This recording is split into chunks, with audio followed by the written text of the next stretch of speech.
Get a new wife for my son. You're useless. The day our multi-generational house was finally completed. Such heartless words were thrown at me with no remorse by my mother-in-law. I knew she didn't think highly of me.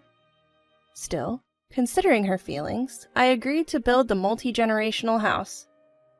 Yet I never imagined being treated with such contempt. With words stuck in my throat, I stared at her with her smug smile. My husband looked pale as a ghost, but she didn't know. She didn't know the impact those words would later have. My name is Elena, 30 years old. After graduating from vocational school, I worked at a production company, drawing illustrations. 2 years ago, I became an independent contractor, and now I work as a freelance designer.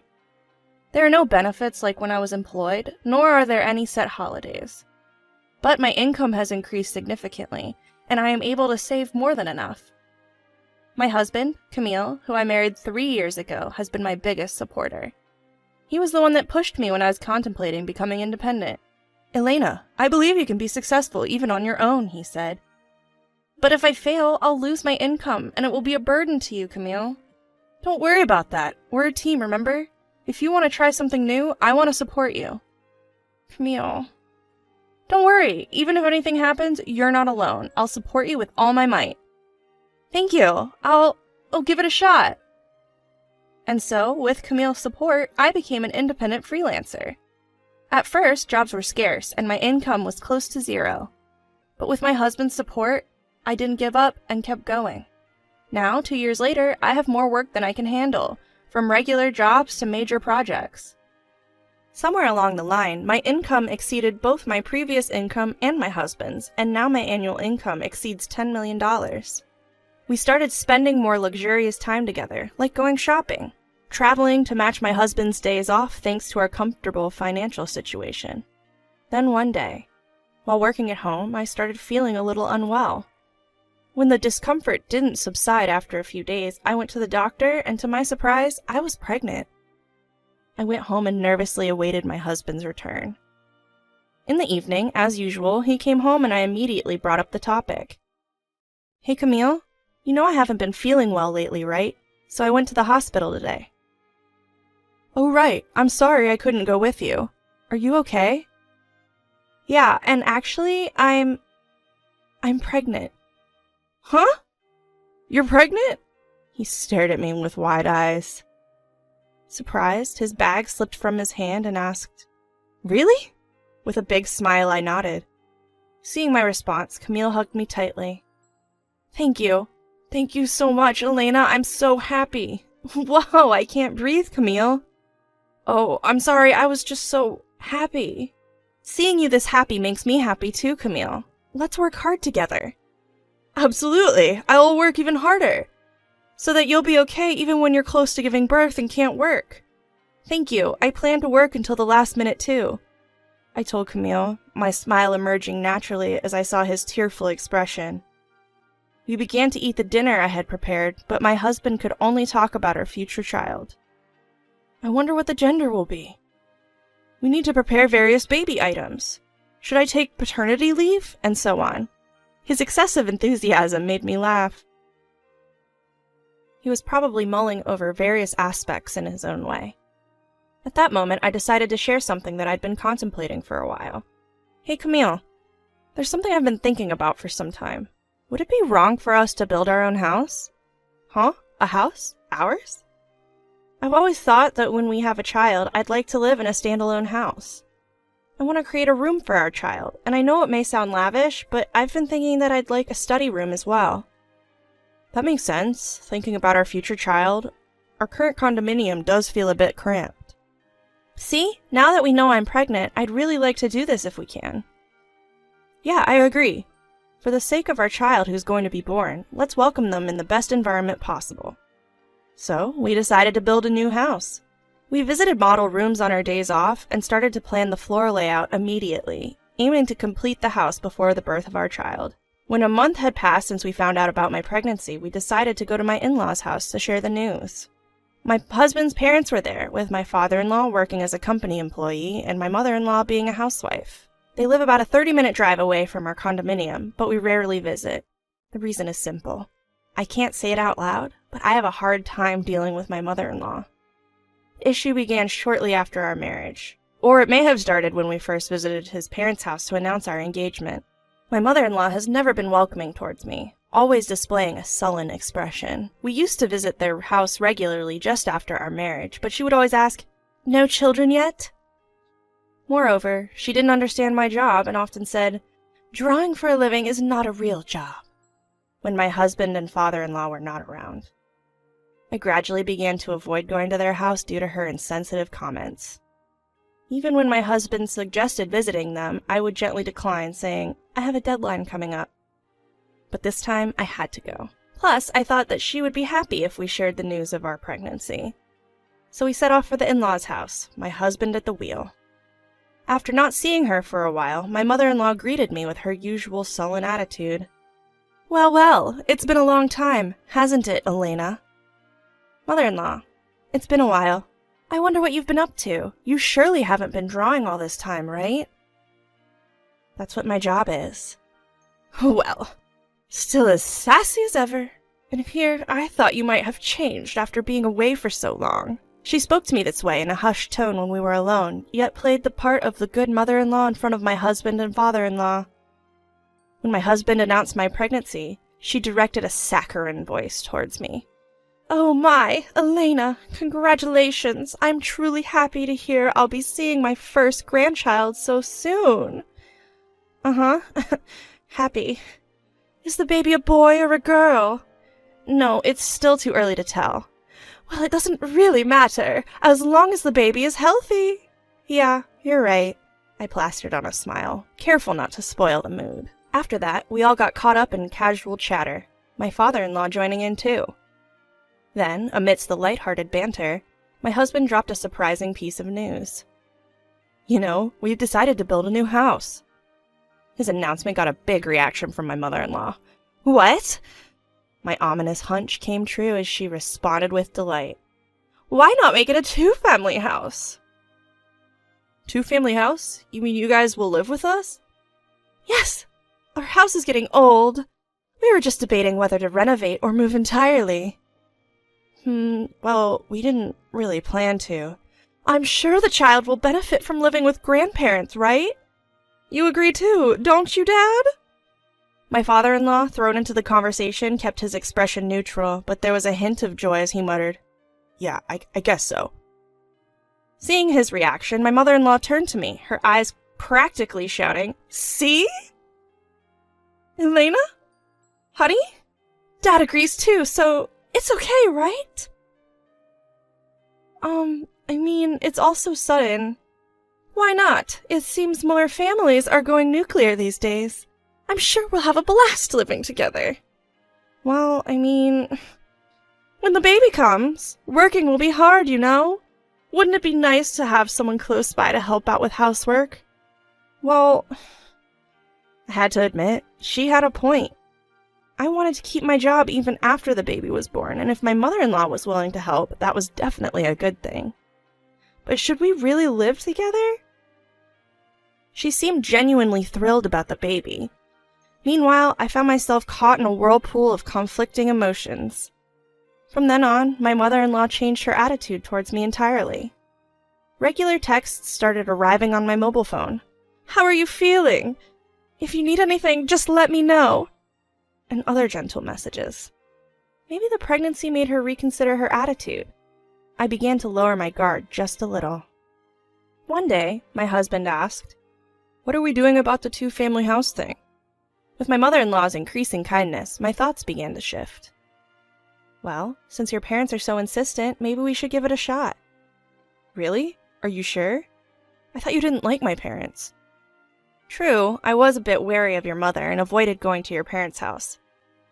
But ever since we found out about the baby, she's been really kind. I think I want to give it a shot." "I see. Thank you, Elena. My mom can be a bit self-centered, but I think she's genuinely looking forward to our child." "Yeah, I get it. It really comes across." "Well, we need to revise our plans then. Let's discuss it with the construction company." A few days later, we visited the construction company we had consulted earlier and told them that we wanted to move forward with building a two-family house. Since we had some floor plans in mind, we decided to expand on them. The plans for our new home progressed steadily, with us sometimes even bringing my in-laws along to the construction company. But I was still oblivious, unaware that this decision would lead to such a predicament. A few months later, as I was about to enter my 3rd trimester, we started the construction. When I called my mother-in-law, or MIL, to share the news, she dropped a bombshell. I've waited so long for this moment. I was getting pretty sick of having to be nice to you. What, mother-in-law? Your baby's a girl, isn't it? You're so useless. Didn't I tell you not to have anything but a boy? Wait a minute. When I told you the gender last time, you said, girls' clothes are cute. That's nice, too. That's because your husband and Camille were there. You're not an idiot, are you? Is that so? Her words hit me like a blunt object. I was speechless. She continued mercilessly. Just to let you know, it's too late to regret it now, you know? The house is already under construction. I was just buttering you up to live in the new house. Mother-in-law? Oh, by the way, I've prepared quite a few things, too. Look forward to it, okay? With that, she hung up, leaving me with the dial tone. I had no idea what mother-in-law meant by preparation, but the shock that she hadn't changed a bit was even more significant. I wanted to talk to my husband, but I couldn't muster the courage to say it to his happy face, saying, "It's almost here." I thought I would finish giving birth first, calm down, and discuss it by the time the house was finished. A few months later, our daughter was born safely, and the house was completed about half a year later. We had already told my husband the rough details, and decided to keep the relationship with mother-in-law to a minimum, but let her live in the 2-family house we had built. However, on the handover day, mother-in-law, who was swollen with anticipation, said to me, "Finally, this moment has come. Elena, thank you for your hard work. Now you're on your own. Good luck with your job and childcare." Excuse me, mother-in-law? Not just me, but my husband and father-in-law, who were present, were also at a loss for words. Thinking the house was built so anything would do, mother-in-law continued to utter ruthless words. "I'm sure you know, but I hate a charmless bride like you. If you understand, why don't you just leave with that child?" Wait a minute, what are you saying? "I've found a new bride for my son. Divorce your incompetent husband." A new bride? I've asked everyone I know who has a daughter. I looked for a docile child among them. I think she will be quiet and become a housewife, as I say. At that moment, something inside me crumbled with a crash. A new bride? You've got to be kidding. I was thinking about forgetting everything that had happened so far and allowing her to live with us. Enough. I'm going to kick her out. With a resolute mind, I clearly say to the grinning mother-in-law in front of me, "You're the one that needs to leave, mother-in-law." What? What are you talking about? It's a house built by my son, so there's no need for me to leave. Oh, you're pretty confident, aren't you? Of course. Well, even if you tell me to leave, it's my son's house, so I'll keep living here. Seeing the overly confident mother-in-law, I couldn't help but let out a laugh. Meanwhile, my husband opened his mouth slowly, his face turning pale. "Mom, don't tell me you didn't know." "Huh? What is it, Camille?" "This house, this duplex, was built under Elena's name." What? The smile that mother-in-law had worn so proudly just a moment ago disappeared instantly, replaced by a shocked expression. Visibly upset, she somehow managed to put words together. What are you talking about? She doesn't even have a job. How could she? That's what I've been telling you. Elena is an independent woman. She earns much more than I do. Was that true? Of course it's true. When we decided to build this duplex, we went way over our budget. But Elena covered the excess costs. What? That can't be true! The once smiling mother-in-law quickly turned as pale as a sheet. The final blow was dealt by my father-in-law. He launched a sharp accusation at mother-in-law, who had crumpled on the spot. "What was that comment you made earlier? Don't tell me you've been treating Elena like this behind our backs all along. And what was that about wanting a new wife? No, that's not it. I was just thinking about what's best for Camille. What's best for Camille? This was all your doing. How could you do this to Elena? I never thought you could be so low. I want a divorce. No, please, father-in-law announced. I'm going to get the divorce papers, and left the room. Left behind, mother-in-law turned to me, her eyes filled with tears. Elena, please! You have to help me. If things continue like this, he's going to divorce me. What do you mean, help? This is all you're doing, isn't it? Don't say that! I admit I was wrong. From now on, I'll accept you as my daughter-in-law, okay?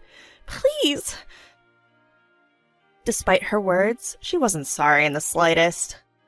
Looking at mother-in-law, who cared only about herself, I was utterly disgusted. I stared at her with the iciest stare I could muster, and let loose. Accept me? Accept me as your daughter-in-law? I couldn't care less about your acceptance. We're not a family anymore, remember? You have some nerve to say sorry without meaning a word of it, you scum. You! How could you call me scum? Excuse me? You, who's been hurling insults at me this whole time, are now playing the victim? You ruined the chance I gave you. From now on, I will never forgive you. You're not allowed in this house, and you'll never see our daughter again. If you understand, then get lost right now. You're worthless. Leaving mother-in-law where she stood, my husband and I, still holding our daughter, went inside the house. We locked the door behind us, refusing mother-in-law any access. Ignoring mother-in-law's incessant yelling outside, father-in-law returned with the divorce papers. He made mother-in-law fill them out on the spot and immediately went to file them. It turned out mother-in-law had been borrowing money from father-in-law. She was given the choice to pay back the money immediately or divorce. As a housewife with no means to pay back the money in a few days, mother-in-law reluctantly chose divorce. We let father-in-law into the house and locked the door once again. After a while, mother-in-law continued to cause a ruckus in front of our house, but before we knew it, she was gone. A bit later, it seemed that mother-in-law's sister reached out to father-in-law, saying that mother-in-law had come to her. Apparently, mother-in-law had been terrible to her sister in the past, to the point that they were almost estranged. Now, in exchange for letting mother-in-law live with her, her sister is making mother-in-law do all the housework as a sort of revenge for past grievances. I'm certain she's not living the easy life she once had. On the other hand, my family of 4 is living happily. Father-in-law, who is a man of few words, shows a lot of love to our daughter. His mere presence provides an ample amount of love for her. Looking forward, we plan to keep working together with my husband and father-in-law to create a fun and loving home.